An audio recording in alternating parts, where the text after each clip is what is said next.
Hi, I'm Chris James, and you're watching Healthy Alternative. Today, I want to talk about the benefits of Michael, and today we're going to be talking about... Today we'll be making one of my favorite soups. Welcome to the DR96 challenge. I am Animated Mel, and I am your mental and wellness coach for As always, perfection is not needed, but consistency. We must first lovingly accept what is. You can't heal a body you hate.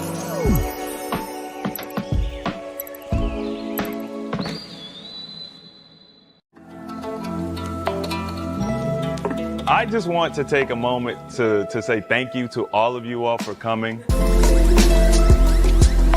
This community is designed to support you in that time. It's really to utilize when things are bad and when you're at your lowest. I started to learn about emotions. I started to learn about finding root causes, right? Starting to understand addiction and how addiction is not, once again, the issue that we are using a negative stimulus as a coping mechanism. Part of my mission is to make sure people know that everything we need comes in a natural form. It's already here for us. I am determined. I am strong. And I am ready. We must first lovingly accept what is. I often say, you can't heal a body you hate. This is healthy blood flow. And that's what we're aiming for. So you can see the contrast. Okay? What you do matters. Thank you all for coming. Be blessed.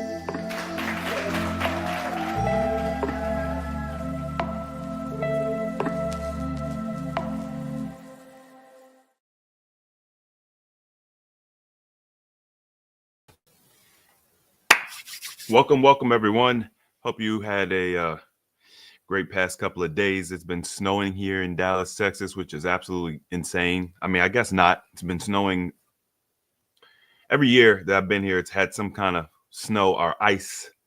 So I guess it's normal for me. But before I moved here, they told me that it wouldn't snow and I had to worry about it, but they lied. All right. So anyway, it's been a cold week, but today I wanted to talk about a topic that we don't talk about super a lot on the channel, which is dry fasting. And the call tonight was prompted by a client that I was speaking to earlier today who was interested in dry fasting. And I just decided that why not make it the topic for tonight's call? It's a really powerful technique. I'll probably talk about it a little bit differently than I did on the original video. So I'll see if I can grab the link to the original video I did, where I basically talked about how to use dry fasting as a tool to lose 50 pounds in 4 weeks. But the key to success with dry fasting is actually making sure that you understand hydration well and that you're preparing properly for the protocol, because it is one of the most powerful fasting techniques. Some people will say it is the most powerful fasting technique when we talk about dry fasting. And what the way that people are gauging how powerful dry fasting is compared to other ones, it's usually weight loss. That's usually what people gauge it by.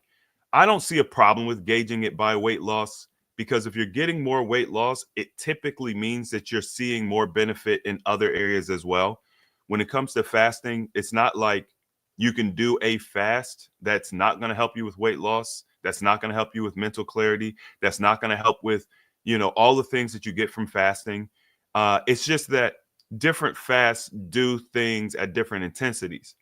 The biggest difference that I would say between fasts would probably be juice fasting and something like dry fasting, because juice fasting kind of does something unique in the way that it is able to remove plaque, mucus, and build up, excess fecal matter, things of that nature.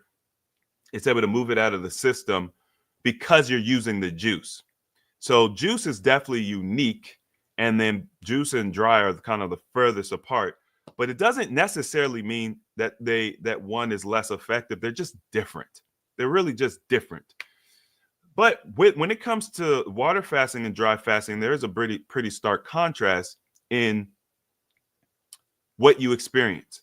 One of the big differences between the two is because when you dry fast, your digestive system goes completely to rest. You don't experience hunger pangs the way you would on a water fast.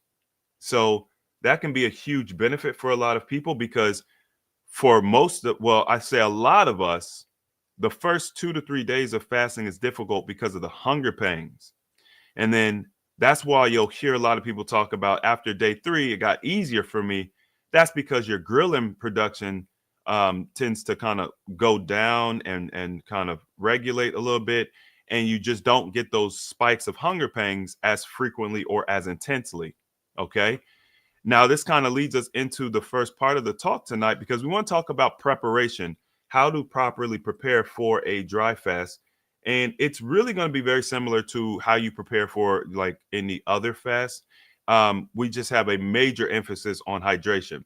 So I'm going to put the link to the first video that I did really outlining my protocol, which is the DR96. And what the DR96 is, you fast, you're going to do a dry fast, okay? You could do soft or hard dry, doesn't matter.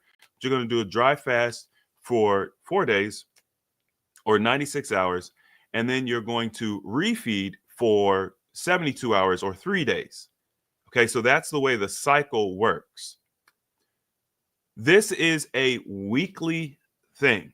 So it's a 7-day cycle, and at the end of the week, you start the next week. You start the cycle all the way over. So, let's say, for example, you start dry fasting on Monday. So you'll dry fast Monday, Tuesday, Wednesday, Thursday. And then on Friday, you'll eat. Saturday, you'll eat. Sunday, you'll eat. And then Monday, the next week, you'll start your dry fasting again. Hopefully that all makes sense. My fingers got a little confused, but it's pretty simple. All right. So I do have a guide for you all because I need to make sure that you're doing some type of preparation before you start your dry fasting or the DR96. So I'm going to grab a link for the guide.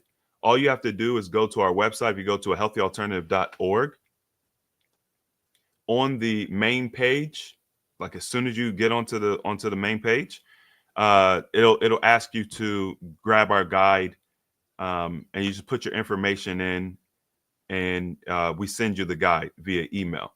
So if you don't already have that guide, you want to make sure to get that. And I'm just gonna put the link in the chat for you guys to make it easy.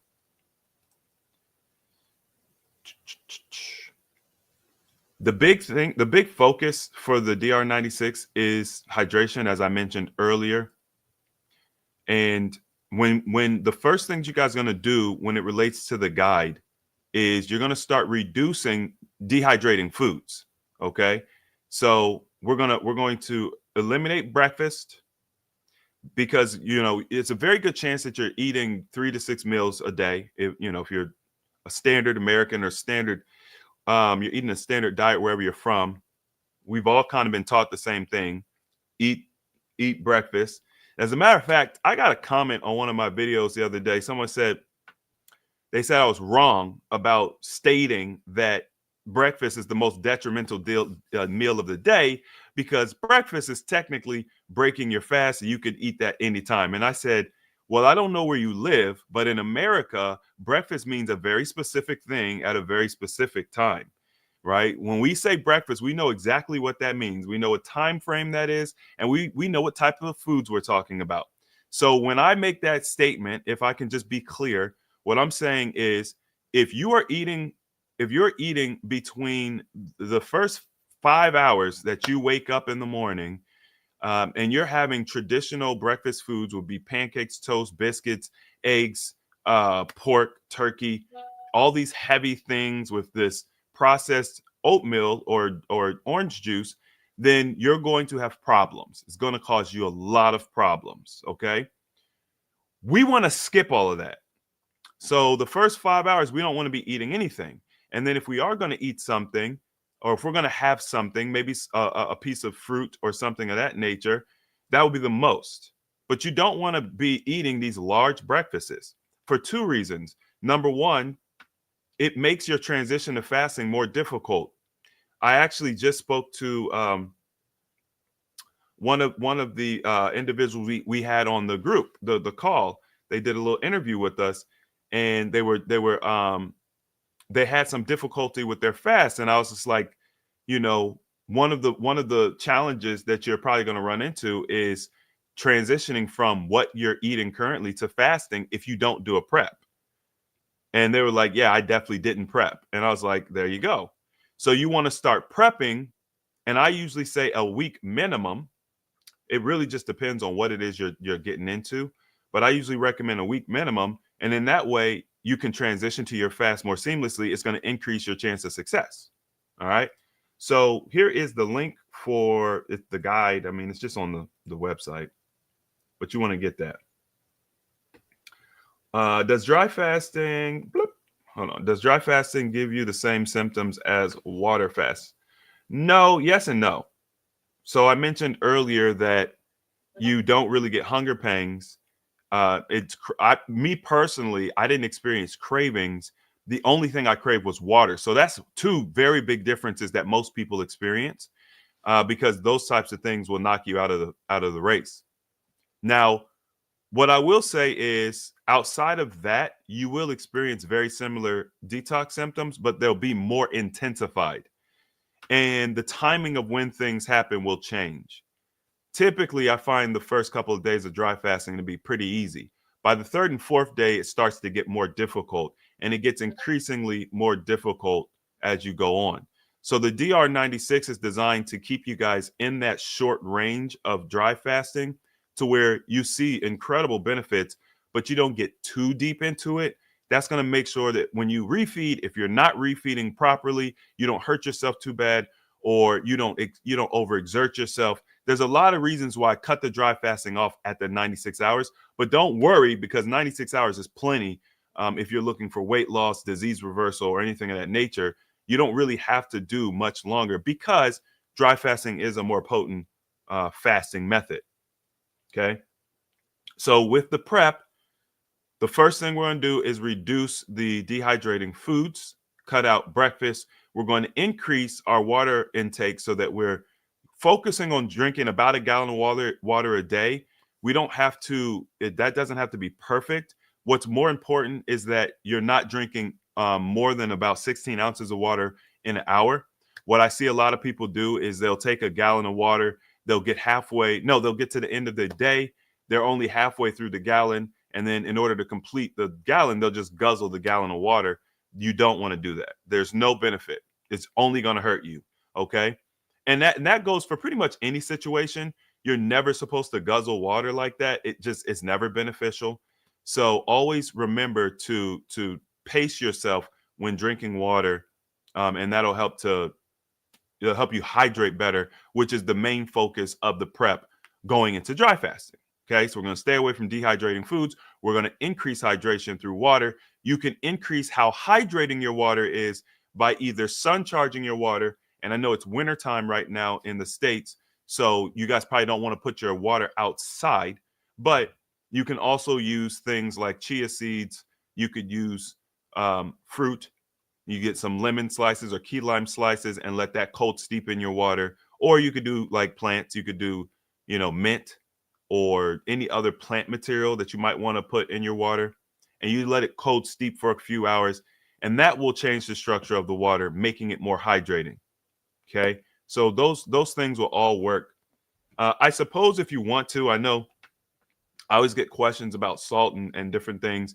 So if you guys want to use salt, you want to get yourself some Celtic sea salt, and then you would literally just take 1 grain of the salt, put it under your tongue, let it dissolve, and then you would drink your water, and that will help to draw the water into your cells. But it needs to be Celtic sea salt, which is a complete salt. Okay, your pink Himalayan, kosher salt, and all that type of stuff. Those aren't complete salts. And the way you'll know is the salt will be wet. If your salt is wet, not because you like put water in there, but like it comes in packaged wet, it has the magnesium, that's how you'll know. Okay. So we're going to do the prep for a week. Now, the way you end your prep is actually by doing a juice fast. So I want you guys to go ahead and throw any questions you have in the chat. And kind of take notes here and go along with me. If you guys got questions, because I'm really more or less doing like an overview of this. Like I said, I put the link for the full video in the chat, and then if you guys have questions, we can kind of elaborate on some things. But it's very easy to lose, you know, in a period of 4 weeks or whatever, 40, 50 pounds. Like this is a very powerful technique. But the concern, or the part that we have to focus on is you got to be successful with it. You got to be able to complete it, right? And it's a more challenging process than other water fasting methods or other fasting methods, because it's more intense. Like there's a price you pay for the dry fasting. So usually what I like to do is I usually like to have people do, like, let's say a month of some other type of fast, or like a detox month, like where you just focus on detox. It doesn't have to necessarily be fasting, but you focus on detox first, and then you do your dry fasting. You don't necessarily have to do it that way, but it's easier as far as like mentally and physically. I mean, you just have less stuff in you to come out. So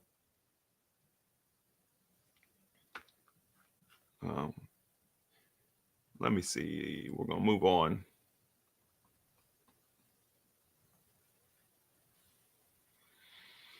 Okay.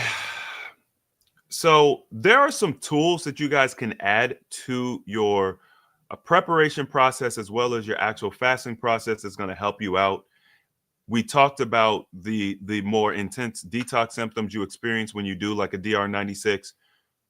One of the best tools you guys can use, it's one of them simple tools, is a castor pack. We've talked about castor packs a lot. I would recommend that you guys use the castor pack as soon as you start your preparation process. You know, it depends on when you get it. Like for example, if you wanted to start it on Monday, obviously you wouldn't have your castor pack. I'm not going to tell you to wait, but I'm just saying as soon as you get your castor pack in, you could start using it.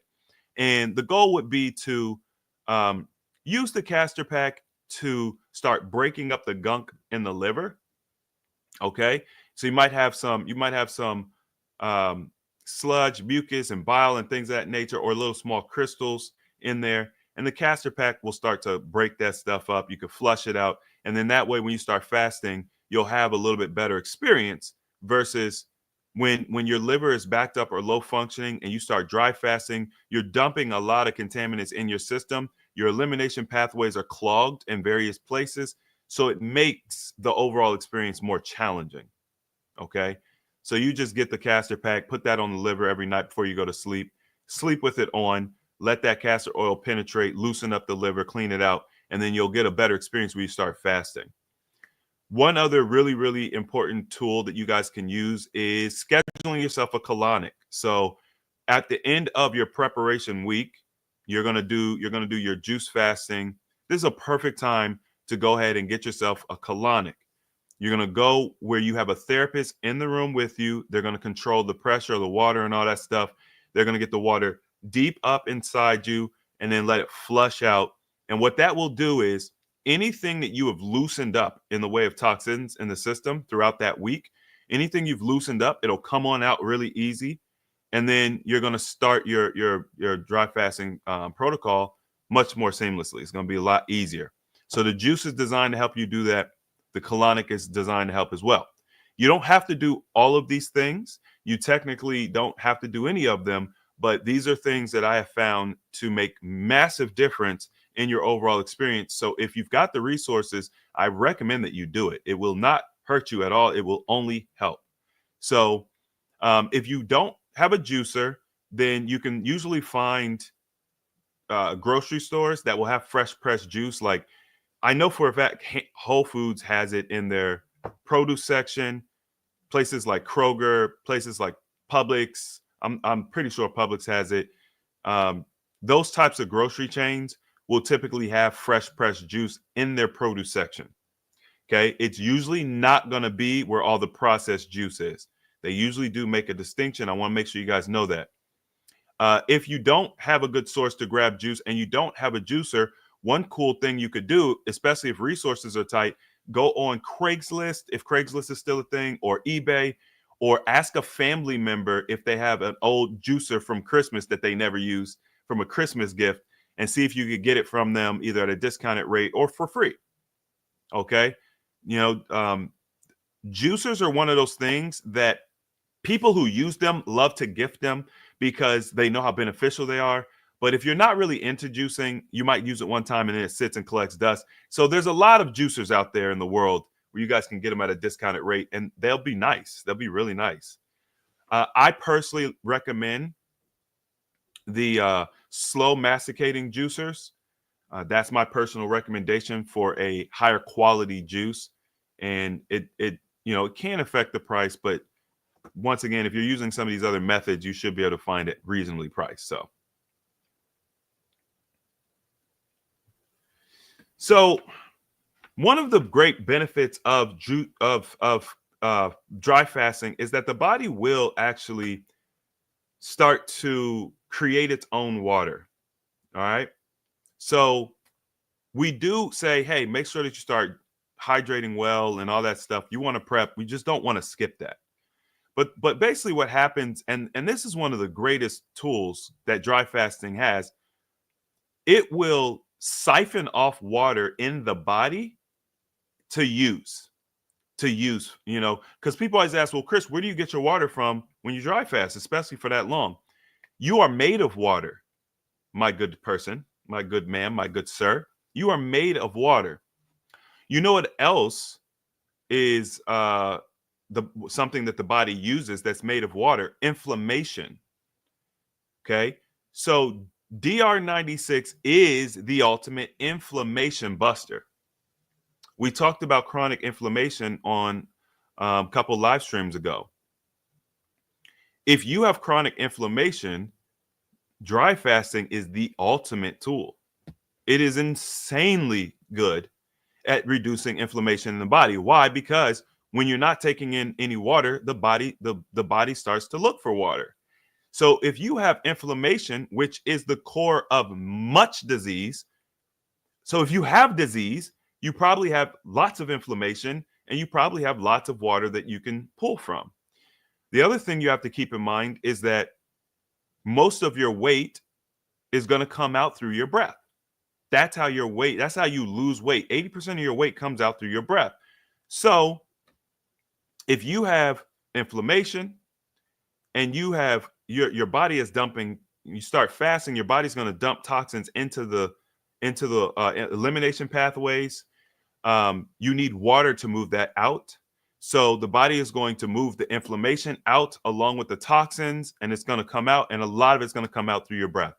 And that's the reason why you lose weight so quickly, just because of how the body eliminates weight.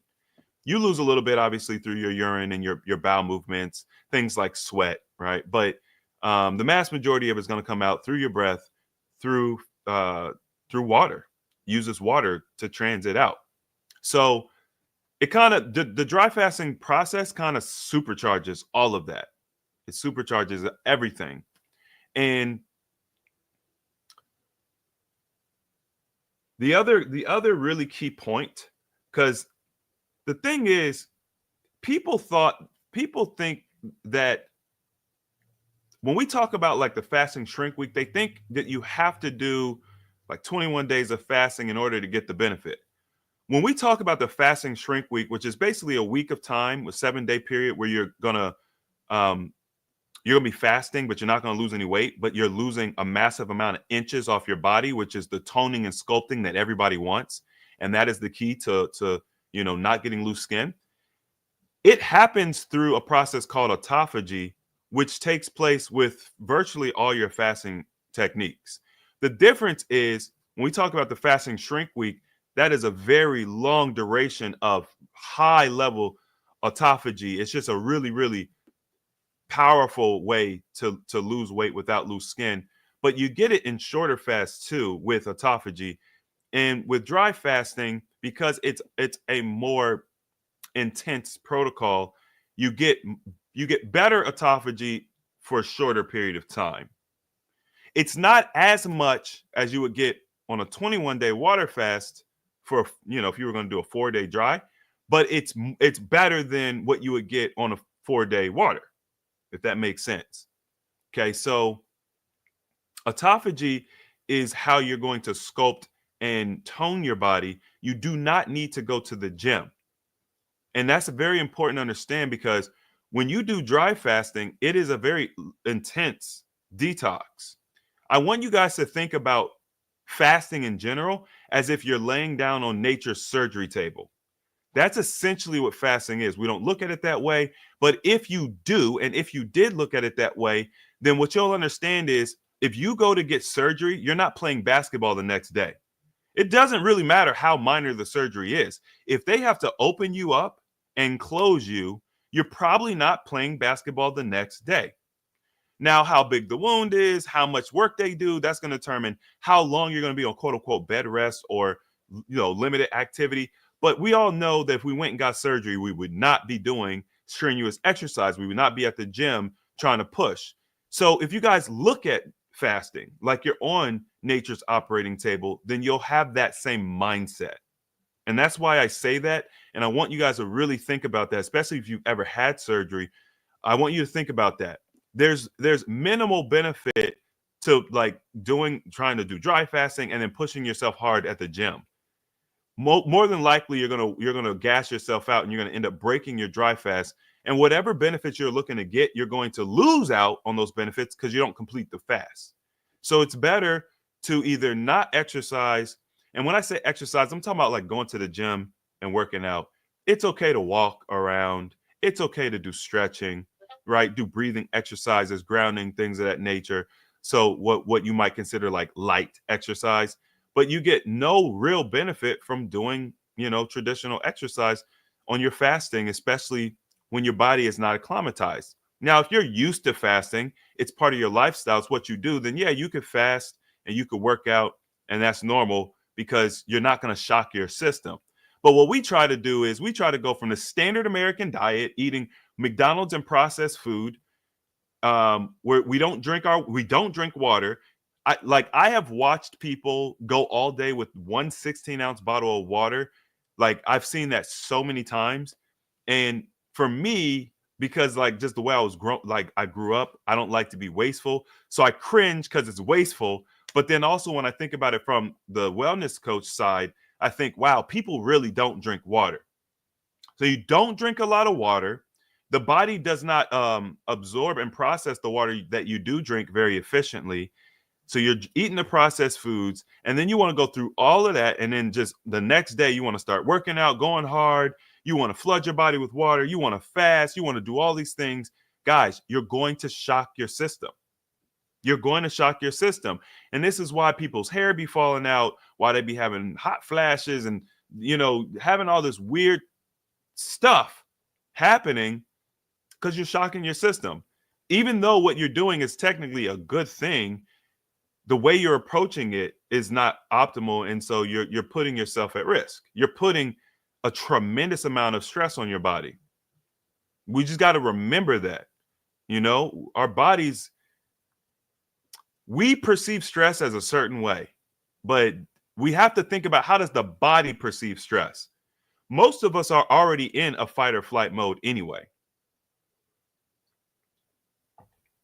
So if we're already in a fight or flight, then to put more stress on our body, what is that really going to do?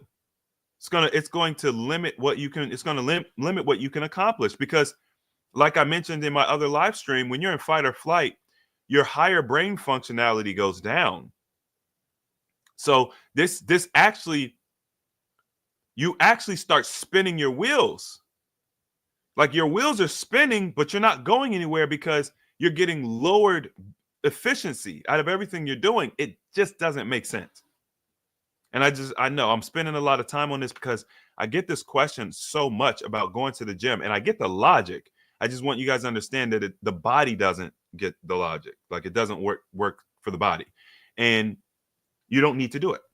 Okay. It's no reason to do it. It's not going to help with your loose skin. That's not what causes the loose. The way to prevent loose skin is not through exercise. Like that's not the way you do it.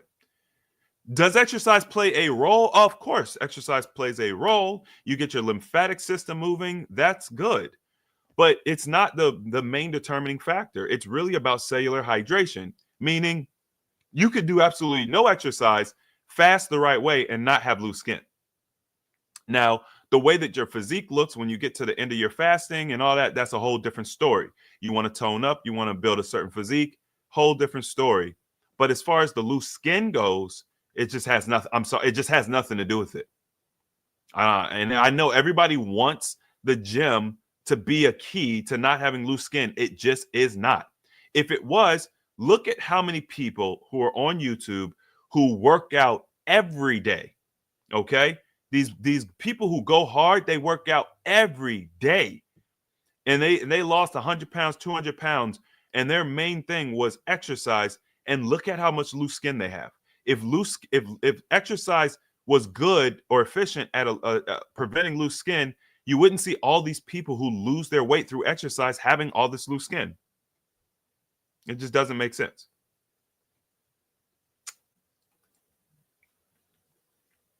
Can we do this protocol until we? Yeah. With any of the protocols that I talk about, you can pretty much do them until you get to wherever you want to be. It's not really a question of like, is it safe or healthy? It's more, it's about a mental thing. Like, do you have the capacity mentally to be able to do it? But with this protocol, you're going to be doing the 4 days of dry, the 3 days of eating. So during those eating days, that's going to be critical. Like if you want to just do it indefinitely, it's critical during your refeed that you're getting good nutrition, good hydration, and you're avoiding alcohol, caffeine, coffee, and things that are going to hinder your progress. And if you do that, then yeah, you can pretty much do it indefinitely. If you're stressed during your fast, does it hinder your weight loss? Yeah, 100%. That's 100% correct. It's, it won't necessarily stop it completely because fasting is very powerful. But yeah, and if it doesn't hinder your weight loss, it's going to create a mental strain on you that might make you want to break mentally. Okay, that's always something we have to keep in mind. It's not just about the physical being able to push through. Sometimes a lot of times there's a mental aspect. As a matter of fact, I was reading a testimonial the other day, and this lady was talking about how when she very first started fasting, she broke her first fast, not because she was hungry, not because she was craving, not because she had like some crazy detox symptoms, but because she just wanted to eat. It was just a mental weakness. She just wanted to eat. And actually, one of my brothers who finally started fasting, I believe it was last year, maybe it was the year before last. My years go by so fast now. But he had started fasting, got some really good results. But guess what? When he very first was trying to fast, like years ago, he would stop fasting. He would be water fasting. He'd stop after 4 days because he just wanted to eat. And I'd be like, were you craving something? Were you weak? Were you have heart palpitations? Like, why'd you stop? He's like, I was just bored. I wanted to eat. So that's a real thing that you guys have to kind of worry about. Can you eat meat? Yeah, you can eat meat, but here's the thing. I want you all to understand that you want to keep your meat eating to a minimum during this process. So I would say no more than 4 ounces in a single day. So it's a very small amount, which is actually the recommended amount. We eat way more meat than we're supposed to. So I would say 4 ounces or less, and no more than 2 meals of meat. Okay. So you're talking like 8 ounces a week is what it would basically boil down to. And then also it's got to be high quality. You can't go to McDonald's and get a patty. You know what I'm saying? That's not real meat. It would have to be high quality. So maybe it would be a good time to spend the extra coin on some really high quality stuff that you typically wouldn't eat because it's expensive and all that type of stuff. Then you could do that and maybe get away with it. But honestly, I put that out there for people who are probably maybe thinking to do this more long term. My recommendation would be just not to eat the meat. That would be my recommendation for to be optimal. Just don't eat the meat.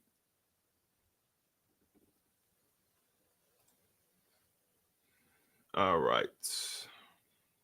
Hit the like button if you guys are enjoying this video today. Share it out. And if you're new, subscribe. I've got a ton of live streams that I've been doing recently. So if you guys go and hit the live stream tab, you'll see I've got a ton of live streams where I've been looking to do my live streams a little bit different way, educating a little bit different way, be a little bit more concise and organized. And it seems like you guys enjoy it. So for now, we're going to keep rocking with it. So when we talk about the refeeding, okay, we're talking about the 3 days of eating. We talked a little bit about, okay, you can eat a little meat, whatever. I don't really recommend it. But what do I actually recommend? Well, we want to focus on hydrating fruits and vegetables. So we really want to look at doing something plant-based for the most part. What that really looks like is foods that have water content of, I would say, 75% or greater. You could get away with stuff that's 72% water content, but I wouldn't go below that. Okay, that I would not. And how do you find out what the water content of your food is? You just simply do a Google search, and that'll help you understand what's going to be higher water content. For example, I think bananas are lower. I think they're like 72% or something. It depends. It depends on what type of banana. There's a lot of factors, but you can figure out the water content of the foods that you're consuming, and you'll see something like meat is like 50%. It's not very high. You'll see that, you know, even milk and stuff doesn't have as much water content as you would think. And so there's a lot of things that we might think are high water content that aren't, but it's really going to boil down to your fruits and vegetables being the main source. Okay, you could throw some grains in there, you know, something. If you sprout your stuff, like, that's even better, because it's gonna swell up with water before you consume it. It'll sprout. That's even better. So you guys could definitely play with some raw during that time. But what I will say is this: raw is going to be a huge benefit. But I would say steam your vegetables, okay? And the difference between a fruit and a vegetable is, when you look at a plant, you have the ovaries of the plant, which would be like a tomato or an avocado or a bell pepper. Those would all be considered fruits. Your cucumber is a fruit. The stems, the leaves, the roots, that would just be considered vegetable. So when I say steam your vegetables, I'm talking stems, roots, leaves, things of that nature. Your bell peppers, your avocados, even though they're not sweet like what we would consider traditional fruit, you can still eat that raw. They have a ton of water in it. Okay, so you could do raw salads. One of my favorite is bell pepper, tomato, onion, avocado, cucumber. You season it up, put a little olive oil in there, whatever you want to do. Just a beautiful salad. Okay, high water content. No leafy greens in that, right? Because we want to steam our leafy greens. Those are considered vegetables. And then also, it's important to know you want to eat raw before cooked. So on your refeed date, if you're going to have 2 meals, you want to eat your raw meal. You want to eat your raw food before you eat your cooked food. And that's a digestive thing. Okay. If you eat, it doesn't really matter what meal you eat. It just eat your raw food before you eat your cooked food.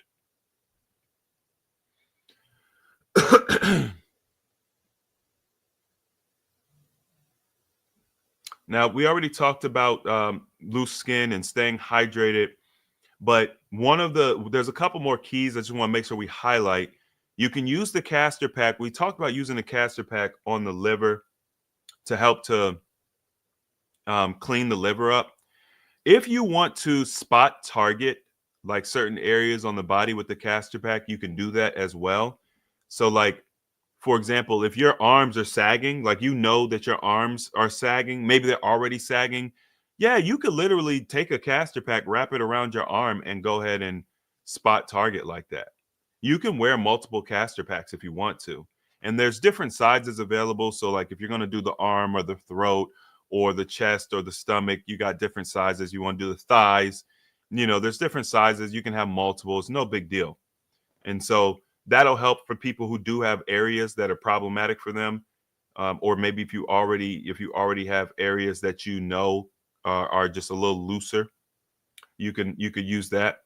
And then also, it's important to help aid in lymph draining the lymph fluid, getting the lymphatic system moving. So one very simple way to do this, and it helps with like the whole exercise thing, is rebounding. You can rebound 15, 20 minutes a day, and that's going to help move your lymphatic system. That's going to help with lymph drainage, and that's going to help with preventing loose skin and everything. Okay. It's just a great thing to do. So I do recommend you do that every day if you can. If you have a day where you feel really ill, you feel sick, you don't have the energy, don't do it. But here is a tip. If you regularly are having days where you feel ill, you don't feel good, you feel low energy, it may be that you need to do a water irrigation. So at the end of your preparation week, I do recommend a colonic. You get the colonic done. That'll get you started. But during the actual fasting process, it's great to go ahead and get yourself an enema kit, a home enema kit. And every other day, you just do a home enema. You just do an enema. Water only. You don't got to do anything special. Just water irrigation, in and out. Usually, what I find is that when you feel really ill during a fast, it's because you've got loose material, toxic material that the body is loosening up. It rehydrates it and it hasn't moved it out. So now that loose material is starting to leach back into your system and it's making you feel sick. So you do your little enema, it'll help move that stuff out. So, just imagine that you're digging a hole, right? You're digging a hole, and the digging of the hole is representing the body getting work done. It's moving toxins. It's moving toxins. So you're digging a hole, but eventually you've dug up all this dirt and you have this big pile of dirt now. And it's like, what do you do with this big old pile of dirt? Well, you have a dump truck come, load it up, and take it away. And that's what your enema is doing. The body is digging up the dirt, all the sludge and gunk and contaminants, and it's putting it in a pile. And then the water irrigation comes and it takes it away. And that'll help keep you feeling good on this very intense fast, y'all. Like, by the way, let's not play with this thing. This is intense. This is serious. Don't play with this. All right. So what are some of the results we can kind of expect? In my video, my long format video where I talk about this, you guys are going to be looking at 40 to 60 pounds over the course of if you have like 100 plus pounds to lose. So it's kind of like you kind of got to understand the dynamics. If you have 100 plus pounds to lose in the course of 4 weeks, you could lose 40 to 60 pounds because you have so much weight to lose. If you don't have that much weight to lose, you will lose less. And that's fine because you got less to lose anyway. But we got to understand that the body is dynamic. Okay. It does what it needs to do, what's optimal for you as an individual. You can't really go off anybody else. So we always talk about averages so that you guys understand kind of like what you kind of are looking at. So, I mean, based on what it is you're looking to accomplish, you can kind of determine how much weight you're going to lose or, all of that. You can kind of figure that out. But your body is essentially going to determine how much weight you lose. It just depends on different factors.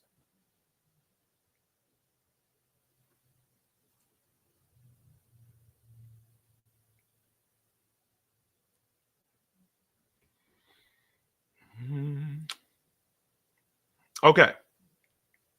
One thing that I want to say is that this protocol is intense.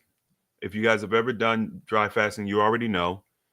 There's lots to learn and lots to understand, and you guys are showing me you got lots of questions. I'm gonna grab a couple questions here, but the reality is I want you guys to join our community.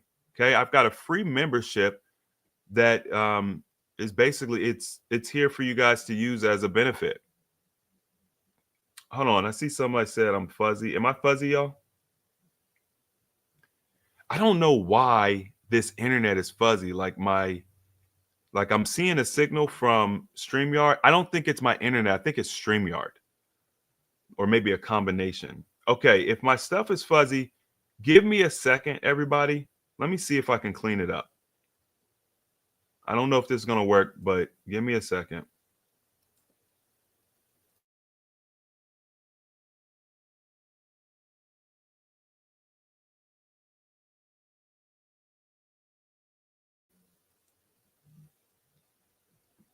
Okay, y'all let me know if that's any better, because I think it's StreamYard. I think it's the time of the day, but I'm on a completely different internet. So let me know if it's better or worse or whatever. But no, not better.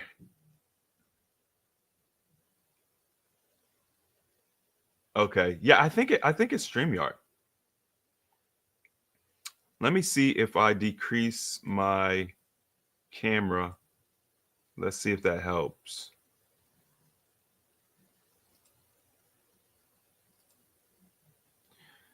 Okay. Give me 1 second. I'm gonna go back to my other internet because I don't want to cause problems.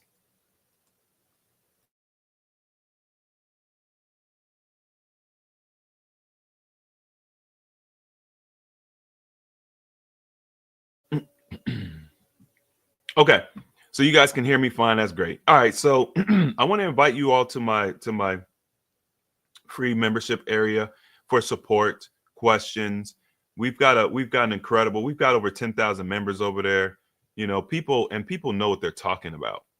So if you're not already a part of the group, come join. You know, it's on our own platform. So it's kind of like a little Facebook group, but it's not Facebook, which a lot of people aren't on social media. And I just want to make sure you guys are aware, because I don't talk about it all the time. But all right, so the link for that's in the chat. Now, let's see what else we got here.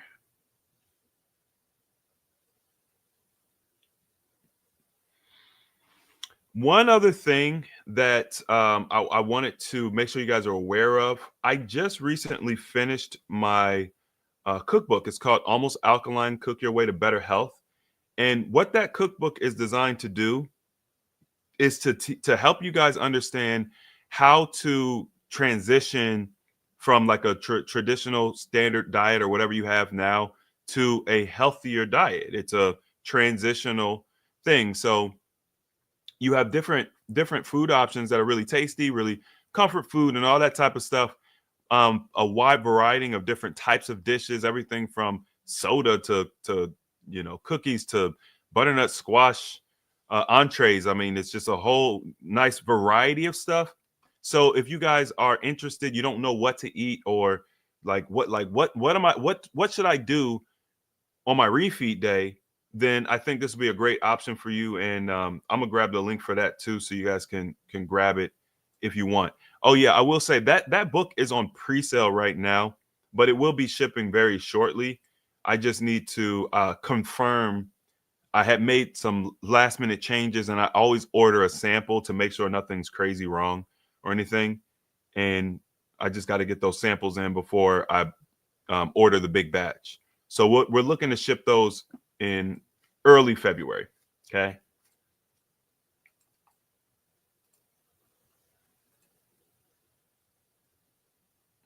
All right. So I'm gonna see if I can grab a couple questions, and then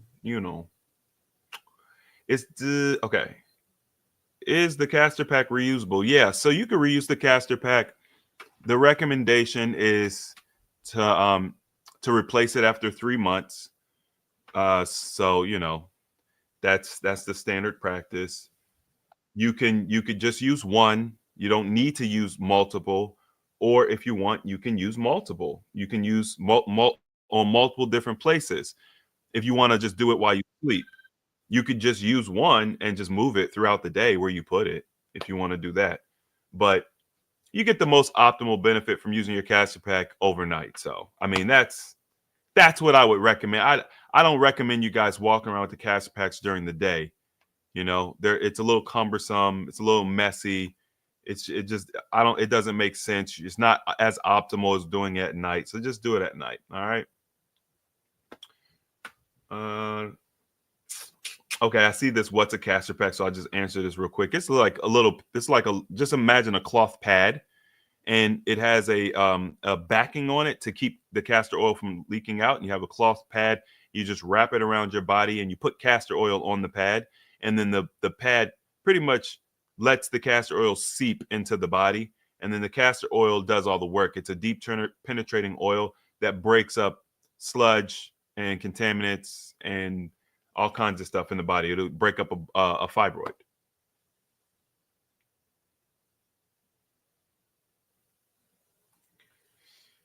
Good question. Does temperature affect the effectiveness of dry fast? No, it doesn't affect the effectiveness, but it may play a role on your mental, your mental.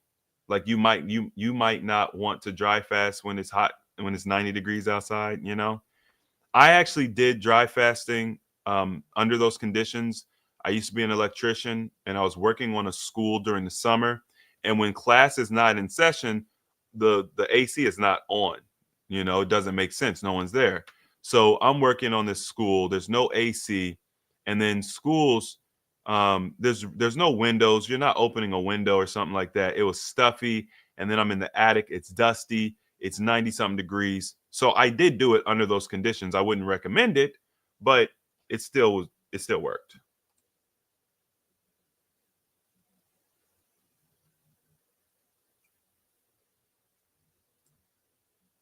I wanted to grab this question because, I just saw something. But does anybody have an opinion on Harmless Harvest pink coconut water? I love it, but it costs so much. You get what you pay for.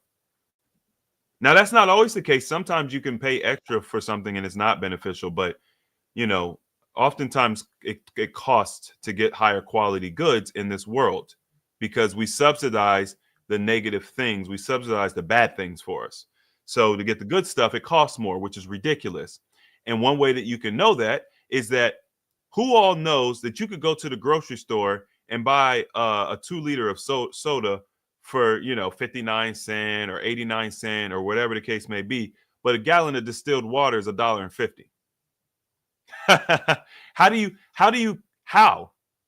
How Sway? How can a product with so many ingredients and so much, the marketing and everything that goes behind, a soda, Pepsi, Coke, whatever, how can it sell for less than a bottle of water? It's because those companies are subsidized. They can just charge less because the government gives them a bonus for selling toxic stuff. So sometimes we have to pay more for healthy things because they're not subsidized. And that's just the way our little crazy world works. Okay, cool question. Can you work out on the refeed days? If you're going to work out, definitely save it for the refeed days. I would still recommend that if you're going to do this and you're going to work out, give yourself a couple weeks to get acclimatized to the protocol first. I still would not recommend it like week 1 or week 2. No, like give yourself 3 weeks. Boom, you feel good. You feel you're in a rhythm. And then you can start doing the workouts on your refeed days. But like I said, those light workouts we talked about earlier, those are fine to do.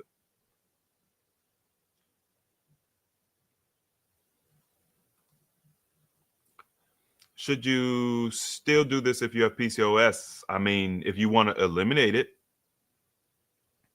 If you want to eliminate it, yeah, you should do it. I don't know. It's up to you. Depends on what you want to do. PCOS, endometriosis, fibroids, things of that nature, they don't necessarily hinder you from doing it. You may experience some different detox symptoms because of, what you're dealing with. So that's one thing to look out for. I mean, look, I'll be honest with you, ladies, you might experience some irregular periods for a period of time while your body adjusts to what you're doing. There are ways to reduce the detox impact. We've talked about a few tonight. There's more that you could potentially, use, but that's part of it. Okay.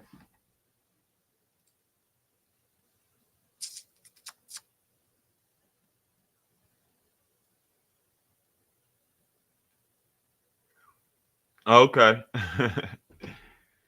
Let's see. Man, y'all talking about I'm super pixelated.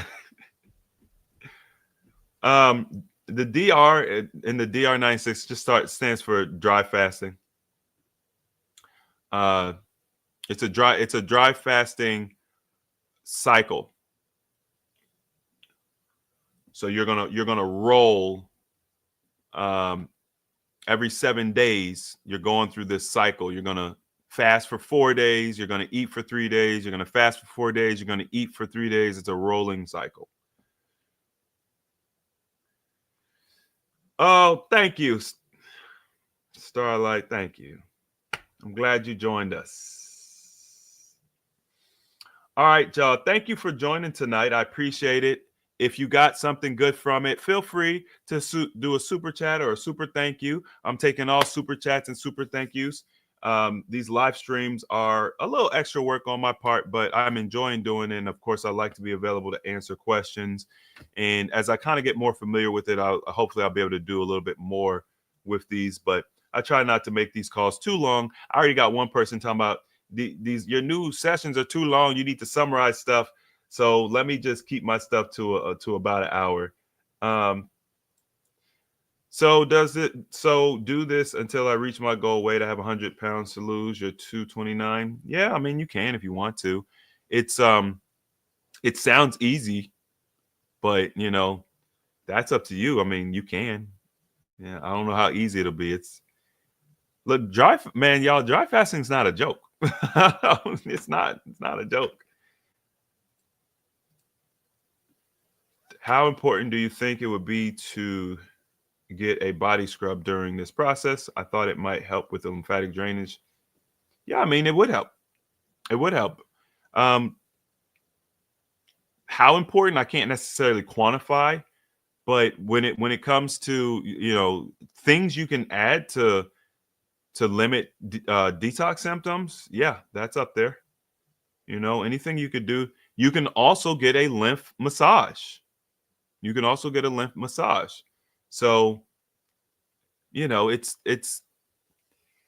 here's what I will tell you all. Some of you all have some ideas in your mind just from your own experience. Try things, research, see how your body responds, right? And then also, of course, it depends on your resources available. Like, I don't want people thinking that they have to do all these things in order to be successful. You don't have to. We had Justin Howe come on the show nearly 8 years ago and talk about how he lost 200 pounds with dry fasting, but he didn't use a lot of these tools. I don't think he used any of them, if I remember correctly. We were all at the beginning of our journey at that time. There's a lot of stuff we didn't know about. So I would say that you could do it, but guess what? He had a very big motivating factor. How big is your driving motivating factor? I don't know. It's only a question you can answer. But if you find that you easily give up on things, then you probably want to give yourself as many tools and resources as possible to be successful. Here's what I'm going to say about your refeed as we kind of close, guys. This is the most important part. If you go onto a long like a dry fasting schedule, you want to make sure that you break your fast properly. Now, we talk about the refeed. We talked about how to do the refeed. That's built into the schedule. But I'm saying you're gonna do a refeed once you stop doing it, right? Like, you guys ask, can I refeed? Can I do this until I get to my target weight? Yes, you can. Once you get to your target weight, you're gonna do a refeed, right? Or it doesn't have to be your target weight. Maybe you say, I'm gonna do it for 4 weeks and then I'm gonna stop. Then you're gonna do your refeed as you transition back into normal eating. It is utterly imperative that you understand that the first thing that you do when you start your refeed is you're going to break this thing with water. Now, that people will argue with me about, no, Chris, not water. It should be fruit juice or something like that. Yes, plant material would be better, right? It's more hydrating. But I do understand. I understand y'all. I understand my audience holistically. Everybody's not going to do that. Water is simple. It's easy. It's not going to hurt you. Water. Okay. If you want to break it with some fruit juice or something like that, you can do that as well. There's no problem there. So you want to break it with water. And this goes for when you do your cycles as well. Like, when the first thing you put in your mouth is going to be water when you come off of a dry fast. Even on your shorter in-between refeeds, it's always going to be water. Water, then fruit juice, then like a broth, right? You could do veggie broth. Obviously, I know some of y'all are carnivore. You could do bone broth, whatever you want to do.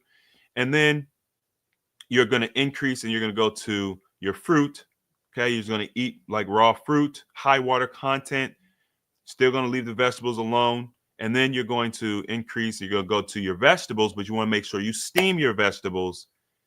And you're going to do this over the course of like 4 days. You're going to slowly transition. And it's just going to give your body time to adapt and get used to digesting food and more of those old eating habits.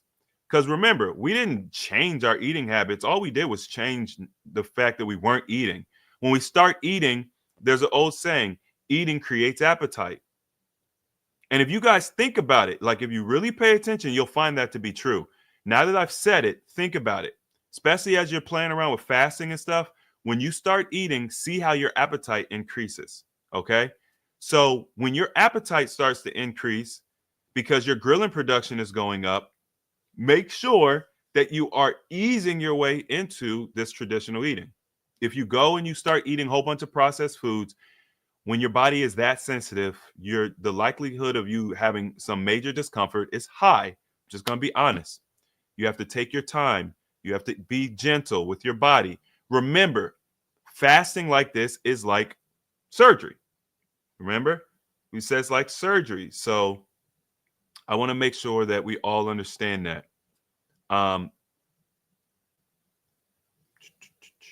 Yeah, I think I want to say that I have a guide. Anybody who joins the AHA communities, if you guys, if maybe one person creates a post, just be like, hey, I just watched your live talking about the DR96. Do you have the dry fasting guide? And then if I have it, I'll post it there for you guys. And then anybody who joins, you guys can grab that guide as well.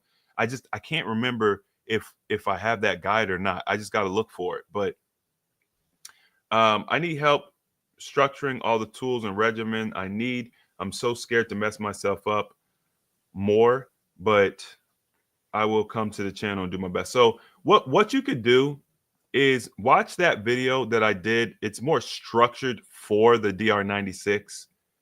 And that way you can kind of get a little bit better understanding if you need that. And then, of course, we offer consultations as well. You guys can go to ahealthyalternative.org and then just go to the Work With Us tab. And we offer consultations too if you need something personalized or if you just have personal questions or whatever the case may be. You have that option available as well. But thank you for the super chat. I appreciate it. Okay, I didn't see any other super chats, so guess what? I'm done for the evening. Thank you guys for joining. I appreciate it. Hit the like button for me. Share, subscribe if you're new to the channel. And as always, the application of knowledge is power. And I will see you all on the flippity.